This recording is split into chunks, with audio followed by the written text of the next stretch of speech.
Nandito na naman tayo mga idol, atin na naman pagmasdan at saksihan ang tira ni Batang Viral ng Pagadian, si Boy Dus.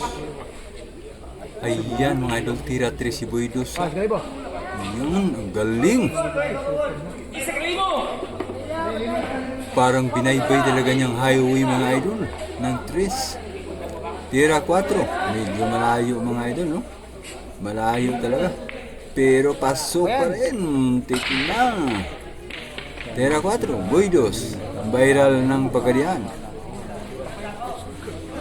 Tera 5. Ayan.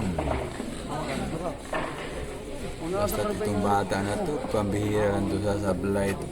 Pangat na pangat ang mga tira ng batang ito mga idol. Tera 6. Ayan.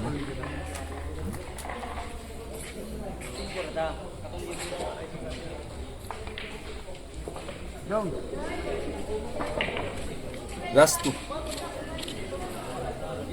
Pati nga, pati. 2-0, 2-0. Bushmark, 2-0. Semi-street ang plaster ng bula mga idol, ang pamato at saka object ball. Plus may tirarit pa. So dito magkalanganin si Boy Dus sa preparasyon. Alis dyan rip. Ayan, umalis ang referee. Nakikita tuloy. Oh. Ayan. Medyo distansya mga idol. Last ball pa naman. Ayan. Ayan. Sabi ko na nga ba eh. Disgrasya na. Ayan.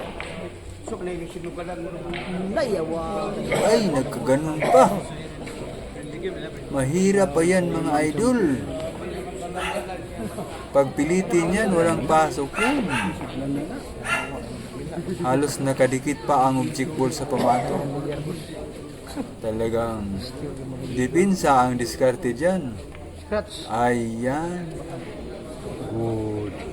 Naalanganin sa depensa mga idol. May pasok. May pasok pa rin. Pangalawang last ball ni Boy Dus ng Pagadian. Ayan, swak na mga idol. Galing, panalo talaga.